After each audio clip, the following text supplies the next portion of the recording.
Thank you and good night. Thank you. Well, thank you for coming to the DragonCon Webcomics Forum. We appreciate you coming by on the first night of the con. Hope you're having a good time. Thought we'd talk about not just where webcomics have been, but webcomics are going. Things that we're doing with our webcomics, new things that we haven't tried before, maybe, or branching out. So let's everyone introduce themselves. I guess we're starting with you, Jenny. Why not? My name's Jennie Breeden. I do a webcomic called The Devil's Panties. It's not actually satanic porn, sorry. That's sold separately. And I've been doing my comics since 2001, and I post every day about conventions and life and the universe and everything. Yay! I'm Comfort. And I am Adam, and we are the husband and wife action faction responsible for a pair of self-published comic series, The Uniques and Rainbow in the Dark. We also did a big how-to book for Random House called The Complete Guide to Self-Publishing Comics. Yes, the only thing that we have not self-published is the book about self-publishing. There's a market for that. Yeah, that's right. I'm Ben Fisher. Ooh, hi, I'll say right back here. So most of what I do is in the print medium. I write for Dynamite and IDW and Oni and Lionforge, a bunch of different publishers. I've done some work for Webtoons. I've got a new series coming out with Webtoons. It'll be announced here pretty soon. And have done some webcomic works for different horror franchises like Chud, if you know Chud, and a few things like that. So. And I'm Bill Holbrook. I do Kevin and Kel since 1995, daily. I believe it's the longest running web comic. At least I think that everyone who came before me has now been on hiatus for a while. But yeah, let's talk about what we're doing with our web comics and new things that we haven't tried before. Go. Who wants to start? It just occurring to me like last week that I know nothing. I don't know what's going on in webcomics. I don't know what the latest things are. I was on a panel, don't do the math, many years ago with Sluggy Freelance, and somebody asked, what webcomics do you read? And we all said, each other's. And then Sluggy was the only one with the balls to go, I don't have time to read any webcomics. And so it's this concept that you are kind of keeping your head down and getting your own stuff cranked out, that you rarely come up for air and look around, or at least I don't. I don't know if I'm speaking for everyone else. And so doing something new. Oh, wait. Well, you do a lot on you do a lot on social media.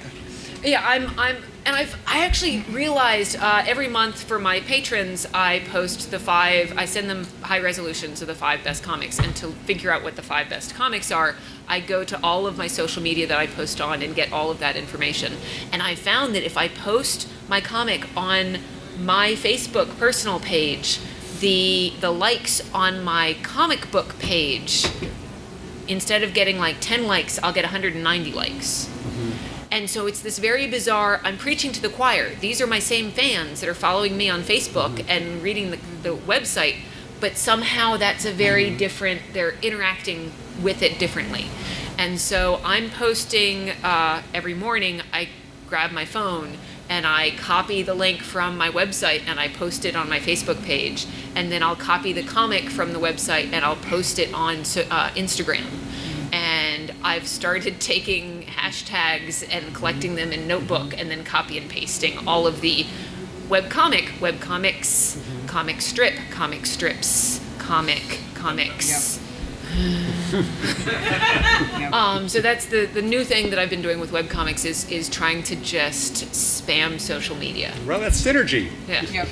That's basically what we've had to do is God loves social media, but it is the bane of our existence. It really is. Because it demands, like, it's the beast that's never sated. But yet, in doing webcomics these days, it's not like, oh, well, I put my comic out on my website and people have found it and they like it and they find it through these other things. Stop. No, it's everywhere, constantly. Like somebody sent us a thing like how often we should be posting for social media. They were like, Instagram 5 times a day. This is somebody we met who does it social media professionally. And we made friends with them. They're like, oh, I'll just send you I'll send what you the I stuff that I send to companies to let them know.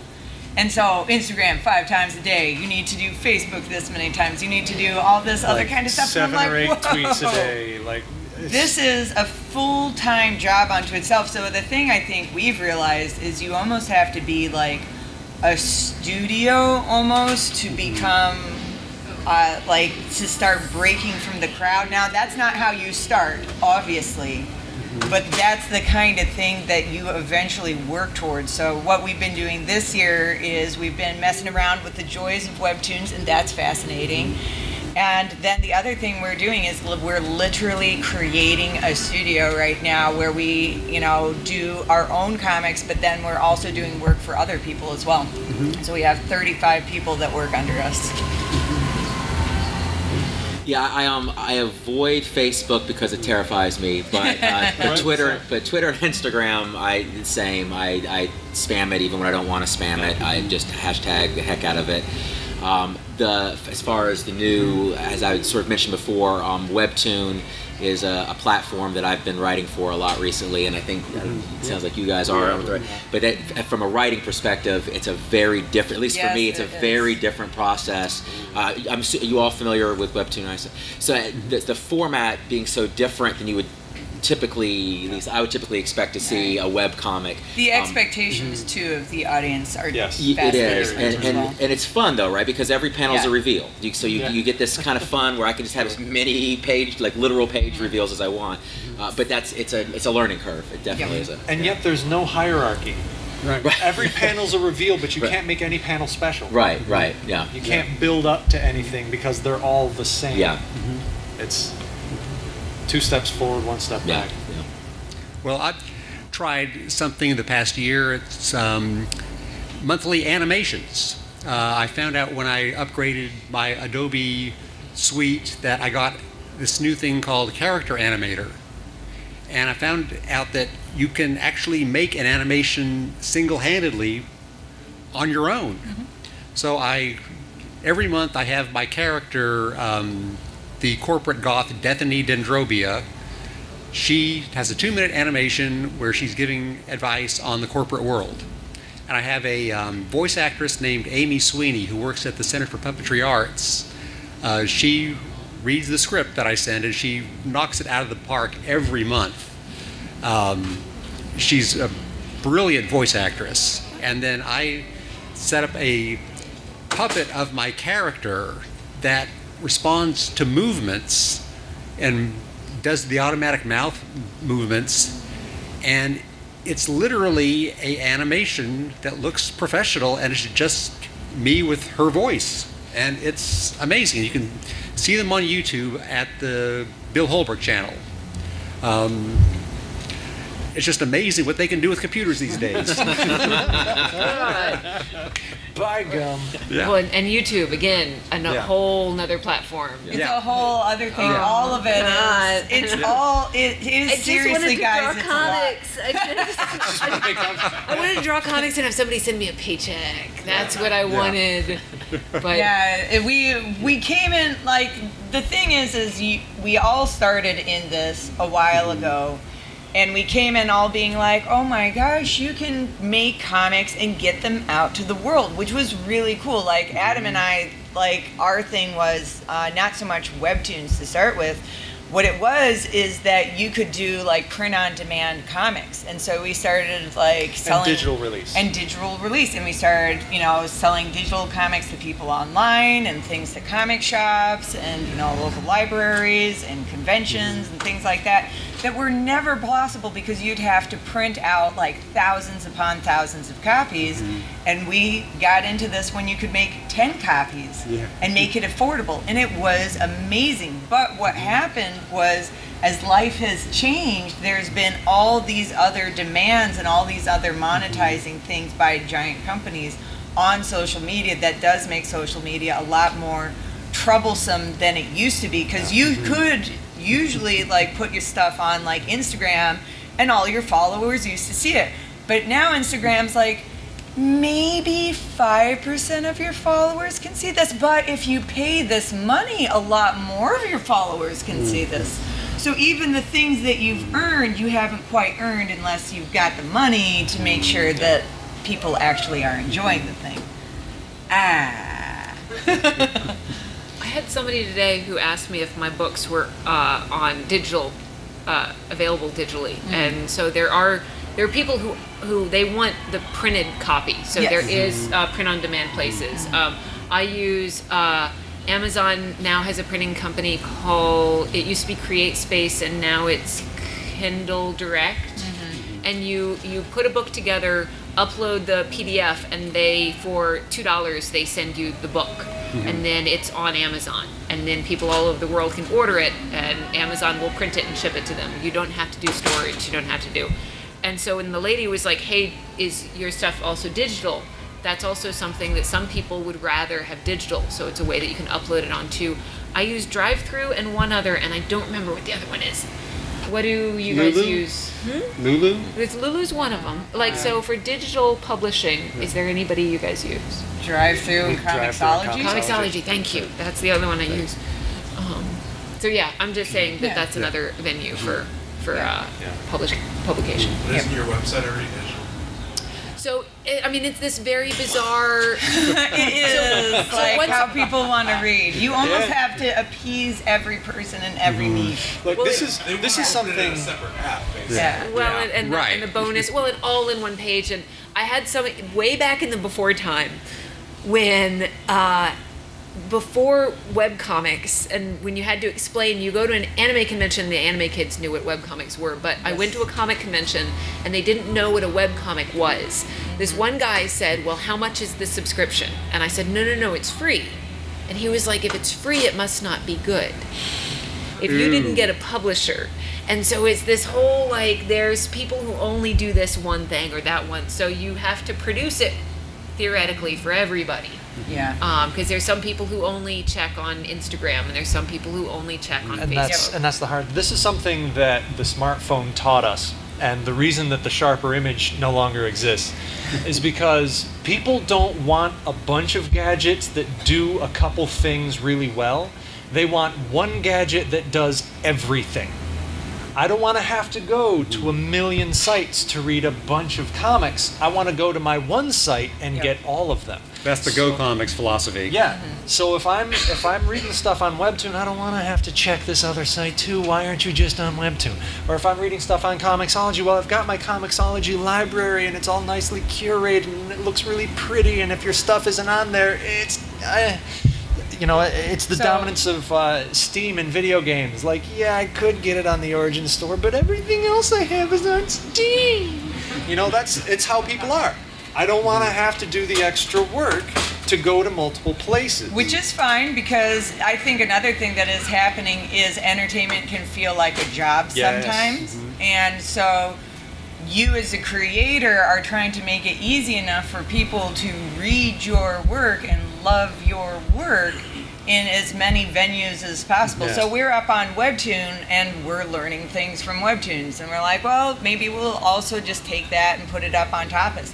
And I'll be honest, if it was ever re-released on Webtoon, like if it became one of their official like Webtoon things, I would do things differently. Like I would, one of the things, just even for you guys, because people still like to buy things in a physical format, and frankly, we still make the vast majority of our money Print through sales. selling, Yeah. actual printed comics. Sorry, that's just what we do. But when we do Webtoons, we do break up all the panels and we make it a really nice looking Webtoon. But For people who might Right. not follow, Also true. Webtoon as a service is designed exclusively for your phone. you can read it on your desktop, but it looks best it's not on the made phone. for it. It Right. doesn't scale, it doesn't adjust. Was it originally Korean? That's Yes. Yes. Yeah. It's made by Korean Google, Basically, yeah. And then it's financed by and Korean Google. We design everything for print because designing for your phone is stupid. because eventually you want it in print. And something that works in a phone format might not work in a print Or guess format. what? This might change someday. That's true. This will And then you're change screwed. someday. It'll change inevitably. We've always had flip phones. What are you Yeah, talking exactly. So you always design for the final stage, and since for us the Right. final stage is print, that's what we build for, But- and then we chop up the print version and rearrange it to work on a phone. Okay, so but here's the cool thing, or like cool, I don't know if that's the word to use, but if I was doing it again, or if it was going to be like re-released again, what I would do and what I'd recommend for you guys to do is make your comics for print, or make it so it can be put into print easily. But also for something like Webtoon, have in your back pocket, do like a bunch of different faces for Just your characters, expression designs expression for different faces, characters. and make it vague enough that the costumes and stuff aren't necessarily in there, because Webtoon is all about 1,001 reaction Talking shots, heads. talking heads, and they don't say several sentences. They say one sentence, one sentence, one sentence, Or a reaction word. face, one word. So you need to be able to recycle that stuff in. So when you're making something alongside your actual comic, your panel to panel thing, put in that back pocket just like whole facial, like, 20 faces that you can keep pulling from. And it'll make your life 1,000 times easier, and it'll get that panel count up to what Webtoon generally likes. Yay! They charge per panel. No. The platform prefers that comics have a certain number of panels per chapter, and the Yes. audience is used to that. So the audience expects to have a certain amount that they can Right. scroll So we would take what was 4, 5, 6 pages worth of content, and bring it down to 2 pages probably of content, and then space it out with the Okay. other faces, Okay. because that's more the medium right now, at least. Yeah, I have spent my life trying to get everything down to 3 panels. Through brutal editing, getting an idea down from maybe 10 or 12 panels to 3. I think the big takeaway that you guys should be having is that everything will keep on changing. That's not a terrible thing. It can be frustrating, but it can also be change. free. Yeah. It can be something that you're like, oh, this is fascinating, this is cool. Like, honestly, as frustrating as it was initially to start taking things and putting it into the Webtoon format, we love the interaction of the people on it. That's really fun. It's really invigorating. Like, people are super energized, and it's almost been a thing too to like teach the audience how to look for story points and how to see character growth and stuff, because some webtoons do that, but many don't. And so you making something fascinating and interesting and engaging in a different way than what, say, most of the webtoons can be, helps the audience grow just as you're growing yourself as a creator. No. Sure. Yep. Do we want to open up Sure. questions for What- the audience? Yes. Like, do we have like a question box? Usually we have a question box. Do we have the microphone that we throw around the room? There it is. On the speaker. The answer is yes. Test. Whoa. Yes, it definitely works. Yeah. All right. So Scott McCloud wrote Reimagining Comics Right. over a decade ago at this point. I'm assuming most people in the industry read it at that point and was like, he's got some good points, but I don't know if he's actually right about where it's going to go. Obviously, looking back at this point, he had some blind spots. What do you guys feel that he got right, and what do you feel like that he had no way of knowing what was going to happen? So I went to Savannah College of Art Design. I majored in comic books in 1998, and we were required to read Dark Knight Returns, Mouse, V for Vendetta, and Understanding Comics by Scott McCloud. But I didn't know that the next one came out. I didn't read Reimagining. Yeah. Reinventing or reimagining. Which, and he did. I think that Understanding Comics by Scott McCloud is definitely worth checking out. Is still very, very poignant because it's about storytelling and communication, and especially for comics, about when to use a lot of detail and when to use very little detail, and how you're doing emotion, and how, like, he talked about action that happens off panel is so much more intense than action that happens on panel. So I don't know about reinventing, but definitely just some of the basics, going back and looking at how stealing is within the art community. You read other people's stuff and you see how they do it, and then you see if you can apply that to your own stuff, or your own stuff kind of adjusts. There's a fine line between stealing and inspiration. Sure. Yeah, the pyramid he created with going from very realistic to very stylized.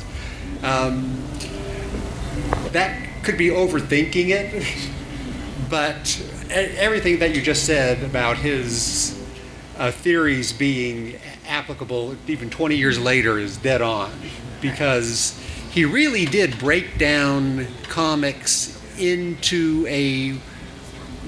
ways that we were all doing intuitively without thinking about it. And when I read it, it was like, oh yeah, I do this, but I didn't know I was doing it. But yeah, he's, I mean, it's a seminal work, and it still holds up.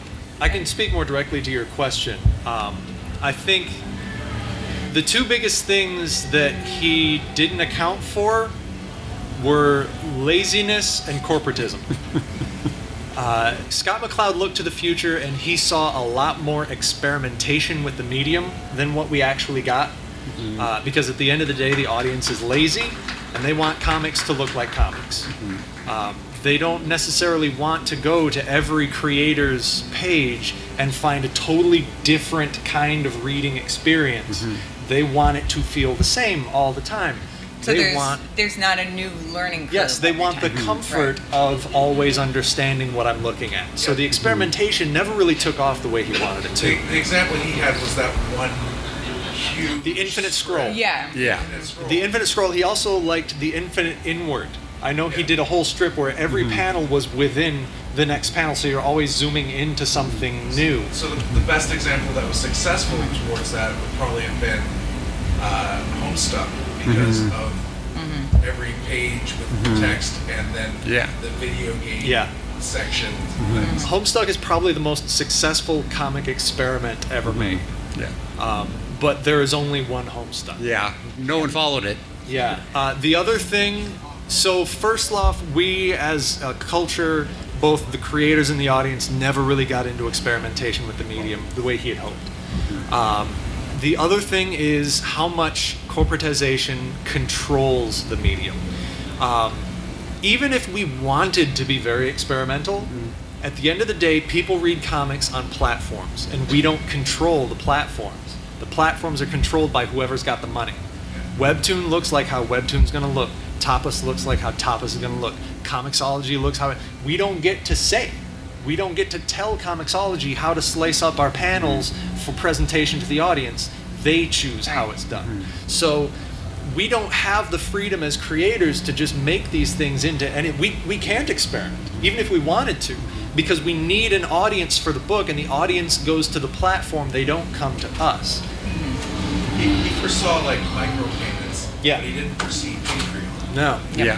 And he actually tried to get micropayments with a work he did. I think it was called The Right Number, which you were supposed to access by contributing like 5 cents for every click. It just never caught on. Well, the thing is, it's complicated. It asks the audience to have to do more. And anytime you ask the audience to do more, you're going to be disappointed.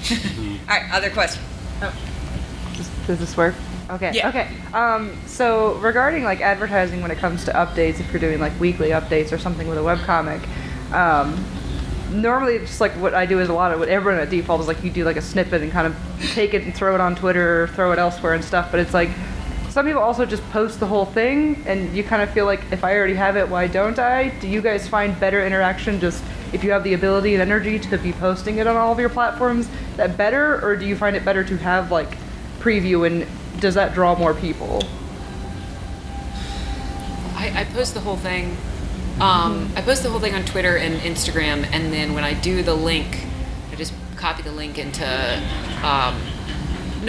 copy the link into Twitter and Facebook, and it does the little preview that leads back. I had somebody complain on Instagram because I had to cut it up so that it all fit, and he was like, I want the whole thing there so I can scroll through and see it. So I think that as far as advertising, it really comes down to you get that audience, and then when you have that thing to sell, you have that audience there. So do you guys cut it up? We can't. Because of the length of our chapters, we don't have the choice to just put the whole thing on Twitter. Right. Again, I think right now at least Webtoons is like we like 50 to 60 panels per chapter. And when we release through Comixology or Drive-Thru, we're releasing full chapters at a time, right? As opposed to smaller strips. So I can say that the immediate upside of posting the whole thing everywhere is it's easier to build audiences per platform and social media.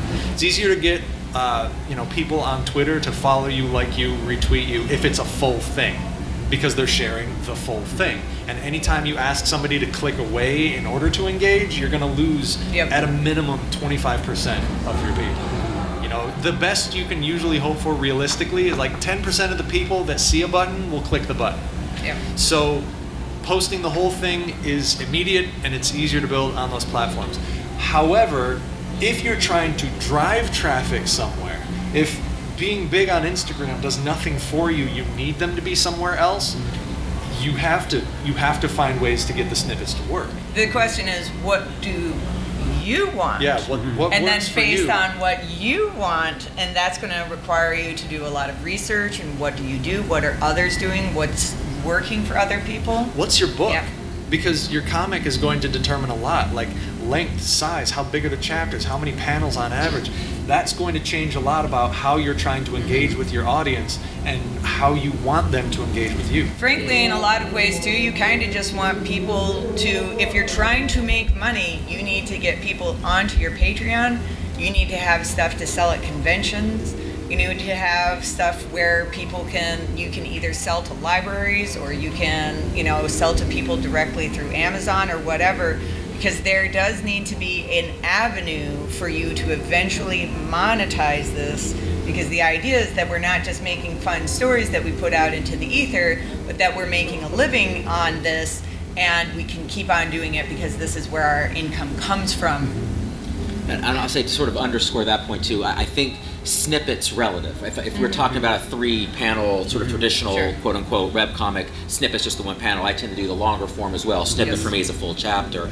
But I imagine everyone here would agree the most important part, whether it's snippet or whatever, is the consistency. I mean, that's what's really, of course, going to drive the traffic, is to make sure that whatever it is, weekly, bi-weekly, daily, whatever it happens to be, that whatever if you're doing it by snippets, that you're doing those, you're updating whatever the next snippet is. You're letting people know, hey, this is up. Hey, this is up. It can be worth posting about it a couple times a day, too, to hit different people at different timing is.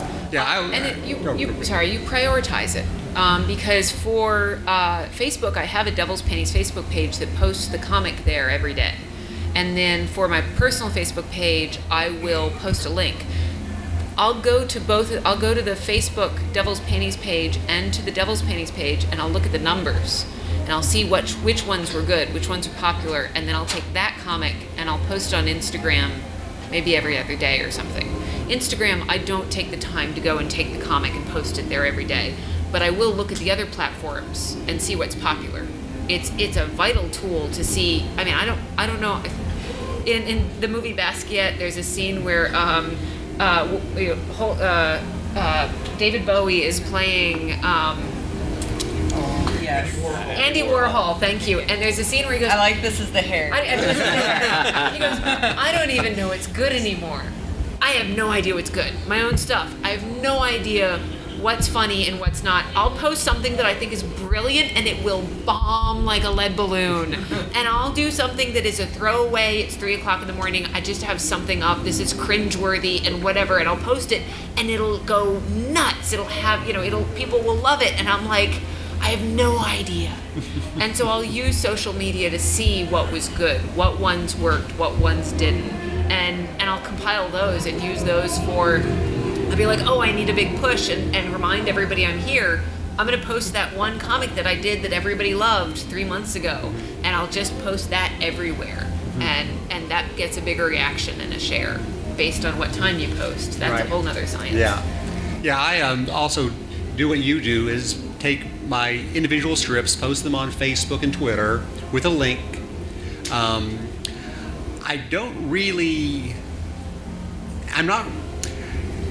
Advertising isn't that much of a revenue stream for me. So it isn't that I'm driving for advertising. I get most of my Kevin and Kel income through the Kevin and Kel patron program, which predates Patreon. I started it in 2001. And that's what has essentially been sustaining the strip for all this time, is just I just went to my readers and says advertising has collapsed. This was the first the first round, the first collapse. I said, if the strip is going to continue, it has to be. It's on you guys. And they stepped up and they've supported me ever since. What do you provide them? You just say, hey, can you give me some money, please? And sure. Every October, I come back and say, new patron program. I have a bunch of goodies, a Kevin and Kel print, some parody. Like this year, it was the Kevin and Kel parody of Zootopia. You can get a con badge with your furry caricature.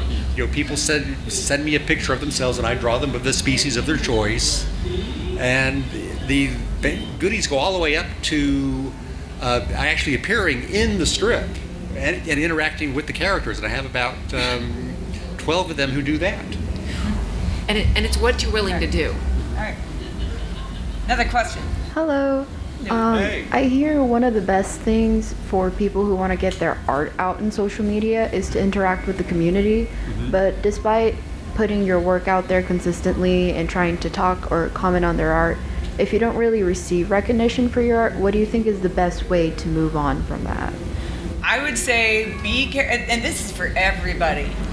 Oh man, so Adam and I like to teach one class each a semester, not because it makes much money, because adjunct teaching does not, but because we, fellow adjunct teachers, It's the highest educated, lowest paid job in the country. So we like doing this every semester if we can, if we've got the time. And boy howdy, are our students increasingly getting stressed out because of the demands of social media and the perceptions if you don't have 10,000 followers by the time that you're 24, you're done forever. And I'm like, what? That's what we think now? No wonder you're freaking out. It's okay to not be the most popular thing. You know why? Because this stuff takes time. And guess what? Things change all the time too, and that's okay. You just got to roll with the punches. You work on getting better for you right now. You don't have to please anybody else just yet. As long as you're posting regular, whether you can get something up every day or you're getting something up every couple days, as long as it's steady and regular and people can count on it. Share sketches of things in progress so people can see what you're working on in between the things that are big releases. As long as you're doing it, you just give it time. You just keep going.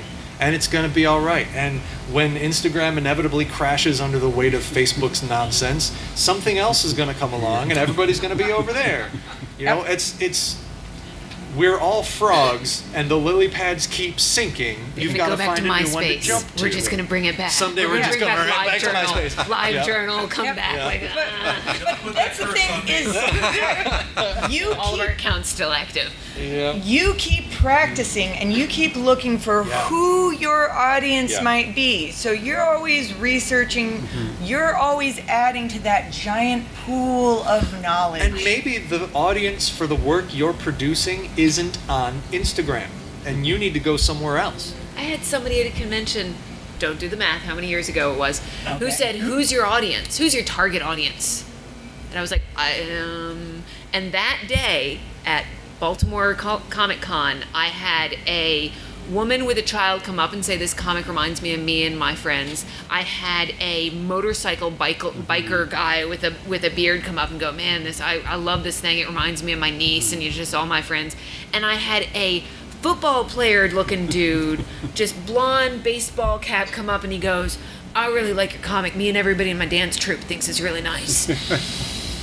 I'm like, I have no target audience. I have no friggin' clue.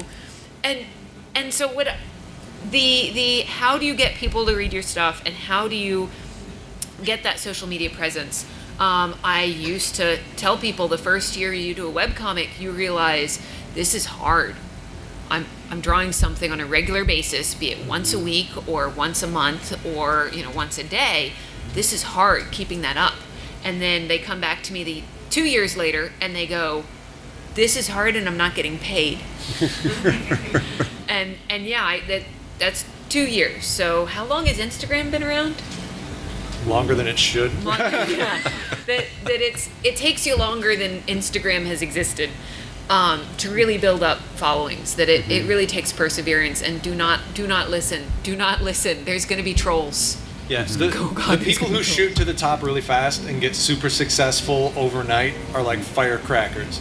They're really they've also been impressive doing to it look forever. at. Yeah. They're really, most of them behind the scenes. Everybody who's that, he came out of nowhere. No, he's been around forever. Exactly. We always say, like, if somebody, like... Discovered. Exactly. If somebody makes Rainbow in the Dark, like, into the next big thing on Netflix, they'll be like, where did these people come from? And I'll be like, we've totally been doing this full time for 10 years.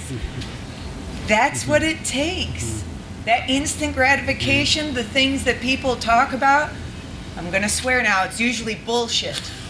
And when people talk about, I'm just a writer and it just happens and I just make things and I'm fucking magic, I'll be like, fucking bullshit too. Shut the fuck up. Because what you're doing is making other people feel bad about themselves because they're not magic. This job isn't magic, your work isn't magic, and anybody who tries to tell you that and put you down because you just don't have it is a liar. Talent. Every professional I've seen will look at some other professional and go, I suck. They're amazing. Yeah. My mother does art and place in Virginia, and she hosts monumental sculptors who are just world renowned, and she has them sleep on her couch in the house, and they'll sit around the dinner table talking about how do we make it. They're all old guys. They're like, how do we succeed? All these young guys are succeeding. And she comes to Portland to visit me, and we go through a museum, and she looks over at this piece of art in the museum, and she goes, that motherfucker was bitching in my kitchen about how he hasn't made it. He's in a goddamn museum. What the hell is he talking about?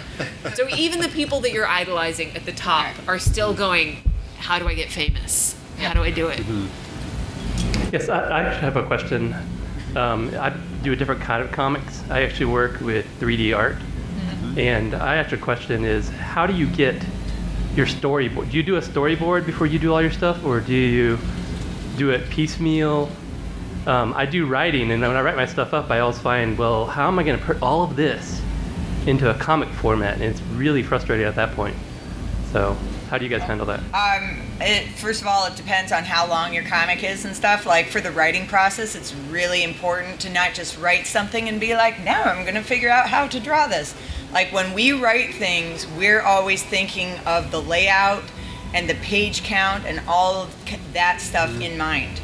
Yeah, we write full scripts, full panel descriptions, every panel. We're the ones drawing it. We draw our own stuff, but we do not trust ourselves to be able to look at the script when it's done and suddenly spontaneously know how it should look. So we're always breaking it down. So when we're doing, say, a full issue, that's 22-ish pages. And we say, okay, this is generally what's going to happen in the issue, this is the theme, all that kind of stuff. And then we break it down and we say, this scene is this many pages, and that scene is that many pages, and this scene is that many pages. Okay, cool, that's the right amount of pages. Then we say, okay, how many panels and stuff per page? And we say what happens on every panel. And not till that point, when that is done and we both agree on it, that is when we actually start writing in the full descriptions and the dialogue. You have to make a process, because if you don't, you wind up hitting these walls. That's the hardest step in the process for me, by the way, going from script, which is just something I've scribbled out on a legal pad, to having it as a pencil sketch, and all its flaws are just laid out as I got to fix this. How do I fix this? Do I break these two panels apart? Do I extend this? All the problems are solving is in that step. You have another question? Wait. Sorry. I was say mine. I think maybe from you guys a slightly different perspective. I don't draw at all. I'm horrendously bad at it. So in my, it's very similar. It's the exact same setup in terms of page layout, everything else. But I go very much a step of sketching out, just for me, badly, because I'm working with an artist who's under a deadline and getting a page rate, and the last thing the artist needs is to get a script that's not drawable. It's just wasting his time or her time. Absolutely. So I would, early on, I do what every writer does, is say, now here's a 38 panel page and it's a crowd scene and everything, and it just doesn't, and you learn, it's the only way to do it is to do it badly, honestly. You just do it badly for a while until you start to figure out, and a lot of it is making sure that you've drawn in room for your balloons, and making sure you and do it yourself a little bit, and then in my case then pass it on. But it's definitely an extra step to it. I had a class in college majoring in comic books, and the professor had us said, okay, everybody write a script about the tortoise and the hare, write a however many page script, and then he had us all trade scripts with somebody else in the room and then draw it. And I was like, motherfucker, you made a goddamn car race, NASCAR race, and it's the bunny waves to the stadium crowd going to goddamn kill you. And so, as the writer, he said, whether you're the writer or the artist, you have to try the other side, draw what you're writing. Yeah, to see how it feels. Question here? Yeah. Do you feel like there's, I know it's hard, but do you feel like there's more of a trend for your audience to donate or give you more money directly? I know a lot of artists I follow on Instagram have jumped on board to Patreon, and it seems like all the comments and a lot of the followers are more than happy to join and start donating directly, as opposed to selling ad space. I'd say not only is it a trend, the audience demands to give you their money directly. A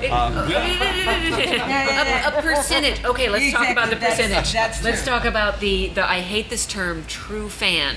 Yeah. Because I consider myself a big fan of a lot of stuff that I really don't give any money to. Yeah. If I see them at a convention, I'll buy their book. But the phenomenon of Patreon is ridiculous. But I think I did the math with somebody about the percentage of the readers that you have and the percentage of who actually buy something. Yeah. Really depressing. There's about 1 in 100. But that It's one in wouldn't change. 100? Go you. maybe 1 in 200. Because I do a hey, I've got a sale in my store, and I'll make maybe 2 or 3 sales that week.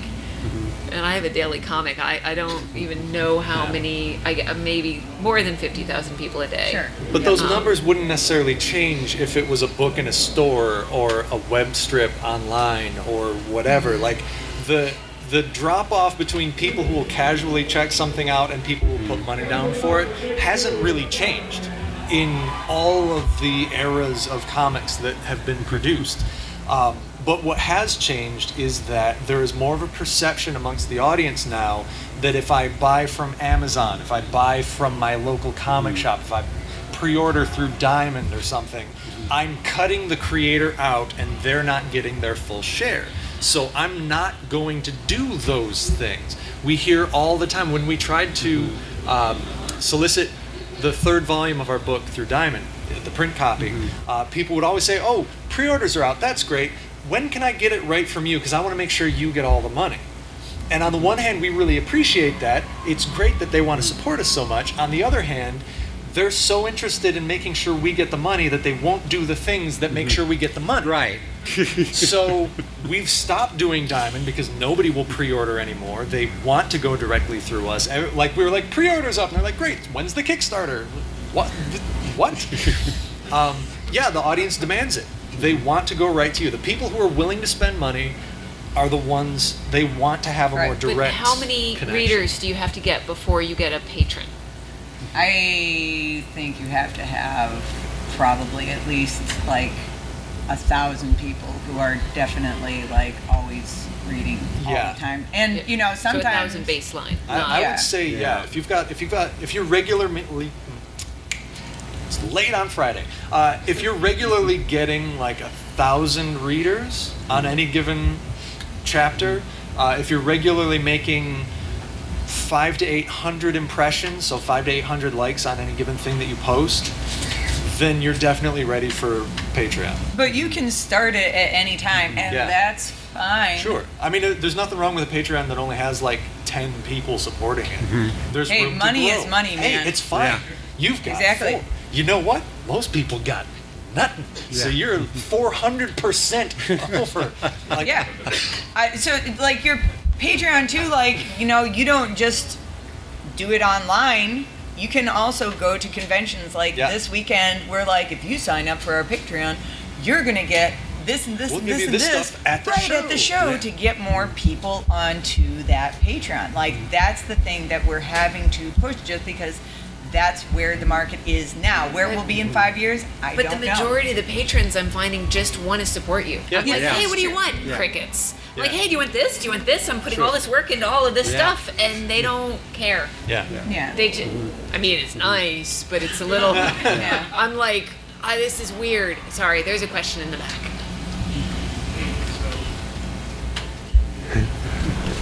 So this was briefly touched on indirectly earlier, but are there any particular challenges that get faced when the pace of a particular comic really has a huge mismatch with the pace of real life? So with weekly or every 2 week updates, I've seen some comics go, like the plot will progress about 3 days over the course of 3 years. Are there any So- particular? It depends on the story. I mean, those South Park kids have been in elementary school for the last 20 years. Yeah, if you're going to start a comic or a webcomic or whatever, get a buffer before you start, and then figure out a way to cut corners to get it done. On Saturday and Sundays, I do a What Not Say in the Bedroom, which is a black panel and a word balloon, and it's stuff like or you got the key right. And so it's ways to do filler. At one point I was hungover and couldn't get the comic done, so I did a Sharpie drawing on the back of a letter that said I'm drunk, and I posted that and people loved it. And so in psychology class in high school they did an experiment on slot machines and how many times somebody will pull it and not get a reward, and how many times they'll pull it and get a reward, but when do they walk away? And it's that how many updates can you miss before people start walking away? And that's, one. If you're amazing, they'll wait for you. Every time my husband tries to compare me to, who's the goats, who's the guy that he just posts whenever he feels like it and it's brilliant, I'm like, honey, I'm not him. And so it's the concept that you've gotta, you can't miss an update. If you say you're gonna post once a month or once a week, you have to do that, whether it's a drunken scribble or not. And it's the meeting the deadlines.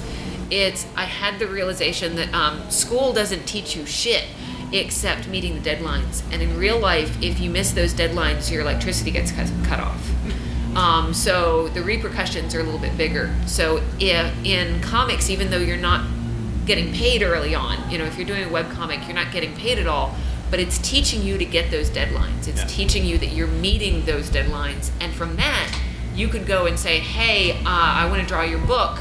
I've been posting this comic regularly for 3 years. Oh, okay, that brings you some cred. You were asking about pacing, and I think the most important thing is just that something meaningful happens in every installment. If something is happening of value, the story's moving forward, the characters are learning something. If it's a comedy, there's a good gag every episode. as long as that happens, you can spend 5 years on the same 3 days, and nobody cares because every time I read it, I'm rewarded with something. That's all that matters. When people get bored when they feel like nothing's happening. The manga Berserk has this problem. It takes forever to come out, and then when it does come out, nothing happens. Like, what were we waiting for? Nothing. And you can do that in manga. If it's a book that comes out, they can spend a chapter on standing and looking at each other before the fight scene. Sure, because a fight there's scene more can go chapters on. in that book. Yeah. But if all I got is this But if installment, it's and it's a going to be page a another week. week before another Oh, one, God. Yeah. there's nothing to hook me in and keep me coming back. So you save some of those for the print book. You can be like, we're building up, and like we're only gonna do like every other page, and then we'll post it in the print book. Yeah. But for the online updates, you got to get to a point. Yeah. Talking about pacing, Scott McCloud in Understanding Comics talked eloquently about telescoping time, that you can have a panel that takes place 1 second after the previous panel or 1,000 years.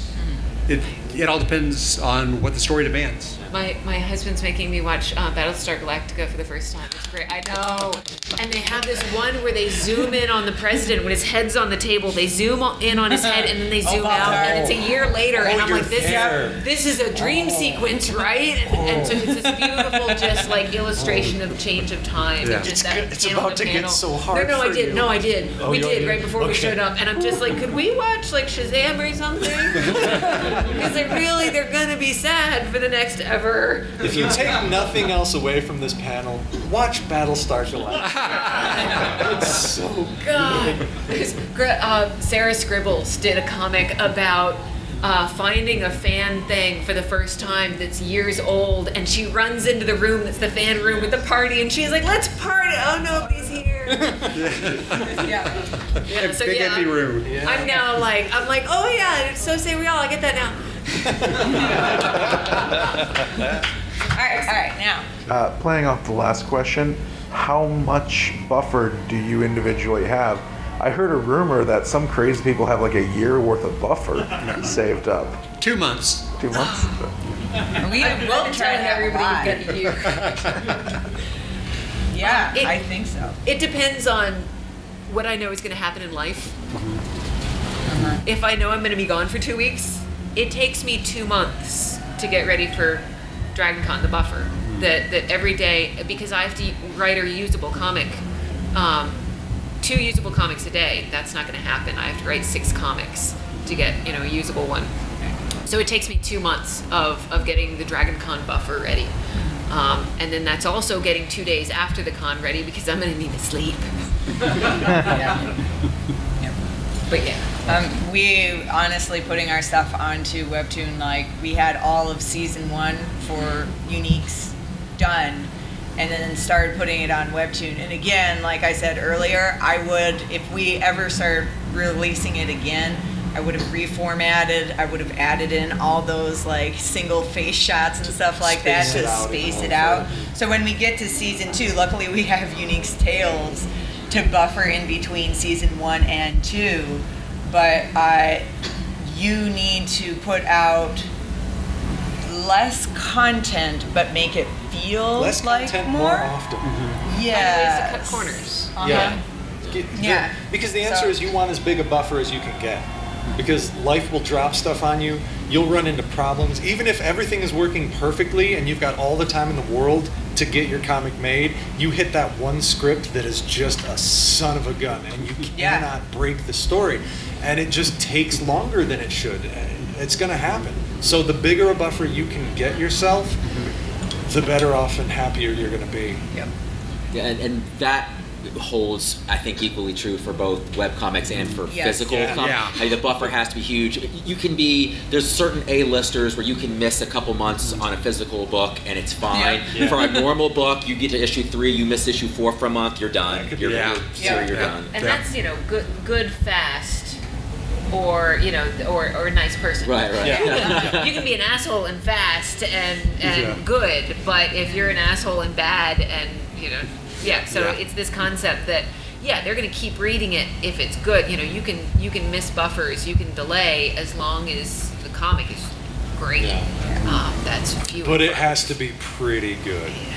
Okay, but you don't want to break the spell by missing a day, because we cast a spell on the audience by regular updates, and they expect it and they come back for it, and if it's not there, then the spell's broken. It's a learned behavior, right? Once you unlearn that behavior, it's less. It's like trying to train cats. Yeah. They're creatures of habit. The first day you don't follow the habit, they have forgotten everything you've tried to teach them. My brother turned to me one day and he was like, I don't really like your comic.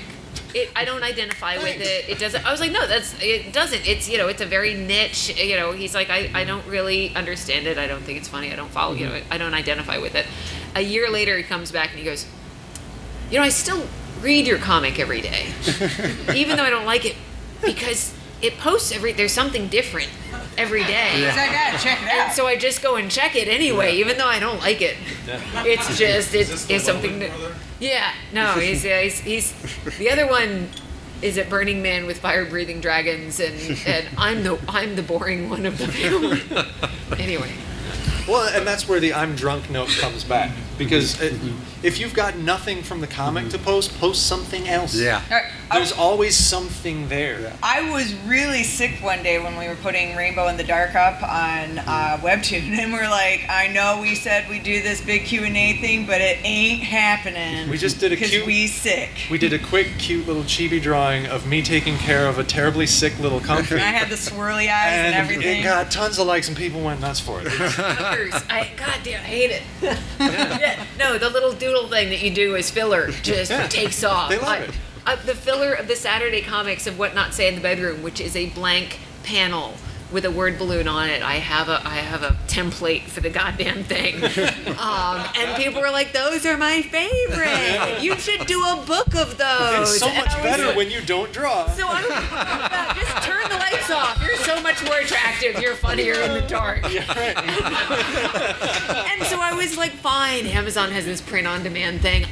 What's the cheapest, most standard size? 4x6? Sure, I'll do a comic book that's 4x6. And 60 pages is the smallest? Sure, I'll do $1.60. I will make a book of What Not to Say in the Bed. It still sells. It sells. I have an entire book of What Not to Say. And people are like, first timers are like, this is hilarious. I'm like, fuck you.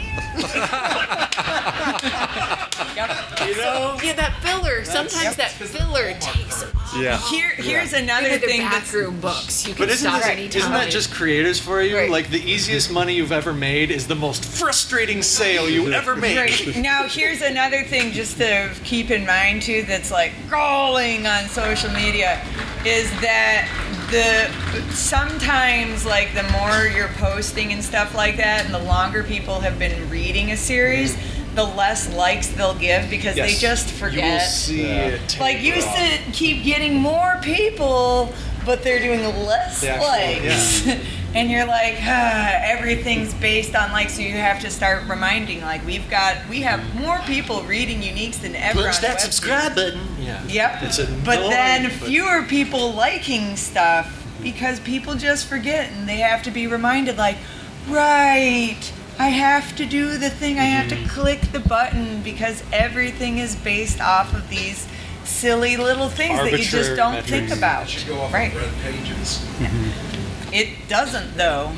Tears. Yeah. So I think that's it. Any more questions? So do we want to say where we are physically this weekend? Yes. So Jennie, where's you? So yeah, I have a enormous table with all of the books and the What Not Say in the Bedroom book if you want to come and pick that up. It's in the Digital Comic Artist Alley, which is in the America's Mart, Building 2, Floor 4, Aisle 500. Once you go through all of the vendors' floors, which apparently there's 3 of them. Yes. Keep going. There's more. You can take the escalator all the way to the top. Yeah. Yeah. So, and we are also in Comics and Pop Art Alley, which is on the 4th floor. And we are at table 622. 622. Right on the corner of the 600 all the things, all the pretty stuff. You'll see lots of big posters middle one is us being adorable, and all of our characters are coming from our drawing board. Aww. We suck. Yeah. So this is sort of off-brand, Ben, but I'm tomorrow will be at the Hyatt at 4 o'clock in the Spring Room with my new book, which is physical though, about a world where all humans are gone and the animals are trying to pick up the pieces, and I'll be doing a signing and a panel there on that book. And if you find Adam and Comfort, you will find me because I'm at the table right next to them. Table 624. We try to make it easy. Yeah. Oh, and it says, please remind the audience to rate us in the Dragon Con app. Open up your apps. Remember to do Open that. up your apps. Go to your little star thingy. Star it. Oh, this is working. This is great. This is an example of exactly what I was talking about, because again, everybody needs everything is based on the likes and the numbers and all that kind of stuff. Like we even have there was somebody who wanted to interview us for being local comic creators in Grand Rapids, Michigan. It was a podunk little magazine in Little Grand Rapids, and they wanted to do a feature on us because we're local comic creators. And then they were like, okay, so how many followers do you have on social media? What are your Instagram numbers? What are your Facebook numbers? How many likes does your page have? And we're like, whatever, I guess, here are your statistics. And they're like, we were really aiming for somebody bigger. We really would like to have somebody with 50,000 followers. And I was like, what do you think you're going to get, man? So everybody needs, honestly, even this is the other, we're in a weird situation right now because nobody knows what to exactly do with social media, and it's being monetized, but it's all a squishy area. And so, even with comic publishers, a lot of times that they're looking at things like, oh, we can't have this artist because they don't have these many likes or followers or whatever, because they're not using the skill necessarily as a marker of if you can do the job. It's just who follows you. And that's unfortunately right now leading to a lot of problems through the industry. Yeah. Which is a whole other panel. It's a whole other thing. See us later for industry problems and where they come from. But that's the thing is, you guys don't get so caught up in that stuff because... Don't let yourself play that game. Right. You can be aware of it, but you cannot be ruled by it because, again, the rules will change in probably the next 5 years. As soon as you chase the algorithm, they change the algorithm. Yeah. You're a fish, and you just keep on swimming, and you don't let anything stop you, and that's what's going to get you where you're going. Do the work you like to do. Yes. Yeah. Persistence, perseverance. You don't have any excuses. Go do it. Yeah. You don't have to get a publisher. You don't have to get a special Wacom tablet or anything. You can draw it on the back of a postcard. Take a picture with your phone and post it. Yeah. You Go do it on a napkin. Sock puppets. Photos of sock puppets. I want to make a sock puppet comic now. The whole thing. Yeah. Thank you. Hey. Yay!